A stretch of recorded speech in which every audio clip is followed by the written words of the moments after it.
Mayor calls on government to urgently rethink cruel and unworkable illegal migration bill. Mayor's letter to the Home Secretary highlights more than 50,000 people in London will be unable to access support or work and left highly vulnerable to exploitation and homelessness. Cruel and unworkable government proposals could be applied to children, pregnant women, and victims of trafficking arriving in the UK and benefit traffickers by removing support for victims. More than 200 individuals and organizations recently attended an emergency summit convened by City Hall to discuss the far-reaching impact that the bill would have on the capital. The Mayor of London, Sadiq Khan, has today urged the government to rethink its cruel and unworkable illegal migration bill to prevent tens of thousands of people being stranded in London without any support. The mayor has written to the Home Secretary warning that the impact of the bill, which aims to take away the ability to seek asylum for almost anyone arriving in the UK, could see more than 50,000 people over the next 3 years left in London, unable to access support or work, and highly vulnerable to exploitation and homelessness. He warned that the bill actually risks incentivizing and emboldening traffickers, as their vulnerable victims will no longer be able to escape by securing protection and support in our country to safely rebuild their lives. Home Office figures show 144 people made the journey in 3 boats on Tuesday, taking the provisional total for 2024 to date to 13,045. This is already a record for the first 6 months of a calendar year.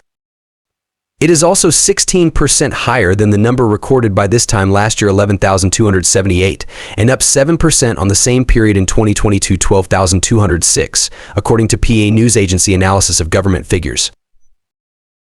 The latest arrivals mean the tally of crossings since Mr. Sunak became Prime Minister on October 25, 2022, now stands at 50,108. Some 42,438 of those have been recorded since he pledged to stop the boats as one of 5 key pledges for his premiership on January 4, 2023. More than 3,000 arrivals have been recorded since the general election was called on May 22, 3,163, with immigration a key campaign battleground. In the last 6.5 years, as the migrant crisis unfolded, 127,390 people have arrived in the UK after crossing the Channel, data recorded since the start of 2018 shows. Some 82,409 have made the journey since the government struck the stalled deal to send migrants to Rwanda in April 2022. And 6,378 migrants have arrived since the Safety of Rwanda Act, which was intended to pave the way for deportation flights to get off the ground, received royal assent earlier this year on April 25th. Last year, a total of 29,437 migrants arrived in the UK after crossing the Channel, down 36% on a record 45,774 in 2022. James cleverly conceded that the numbers were too high, but insisted that the Conservatives could offer action where both Labour and Reform UK don't have a plan. Asked by reporters on the campaign trail about the scale of small boat crossings in the Channel under the Tories, the Home Secretary said saying illegal migration is too high is true. That's the easy bit. Doing something about it is what you have to do, and we have taken action. Mr. Cleverly said Labour's grand idea on border control is to create an organization that already exists and do less than the Tories have done but hope for better results. Labour has said it would scrap the Conservative stalled scheme to deport some asylum seekers to Kigali, which it says is unworkable, and divert PS75 million to a new border command force. Their border command is the Small Boats Operational Command, he said. Last month, individuals and organizations that provide support services for people seeking asylum, refugees, and migrants were brought together for an emergency summit at City Hall to discuss the far-reaching impact that the bill is likely to have on the capital. At the summit, experts warned that the bill could see tens of thousands of people have their claim for asylum deemed inadmissible, leaving them at risk of detention and removal, while facing a period of indefinite legal limbo. Speakers outlined that there are no exemptions for people trafficked to the UK, nor for victims of modern slavery, and expressed fears that the legislation will benefit traffickers by removing recourse for their victims to seek protection and support. Delegates also expressed fears that people arriving in the UK would be at increased risk of homelessness and destitution, and that specific groups would be particularly vulnerable, including LGBTQI refugees seeking sanctuary, as well as those from Black, Asian, and minority ethnic communities. Sadiq's warning follows an assessment from the Refugee Council, which estimated that tens of thousands of children will be impacted if the bill becomes a law, and around PS9 BN will be spent nationally on detaining and accommodating people impacted by the bill in the first 3 years of its operation.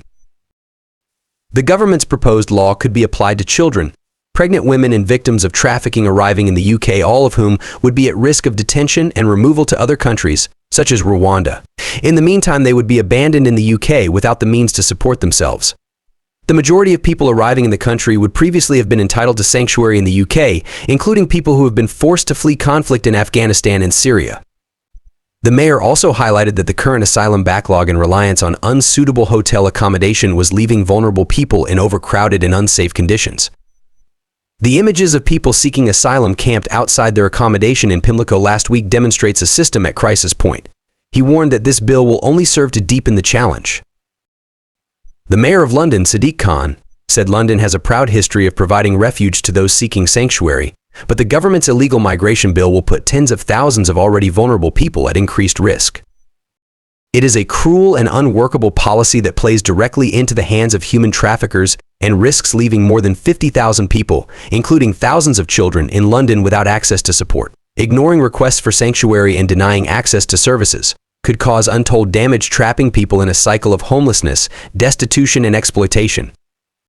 We have a responsibility to help those fleeing oppression and violence, and far from washing their hands of these individuals, the government should be urgently rethinking its plans as we work to build a better London for everyone. City Hall convened the Hybrid Illegal Migration Bill Emergency Summit on Thursday, 25 May that more than 200 individuals and organizations attended. At present, around 23% of supported asylum seekers live in London. In the first 3 years of the legislation coming into effect, Refugee Council estimate that 225,347 and 257,101 people will have their asylum claims deemed inadmissible. That would mean more than 50,000 people could be deemed inadmissible in London under this bill, leaving them unable to access mainstream support, unable to legally work, and highly vulnerable to exploitation.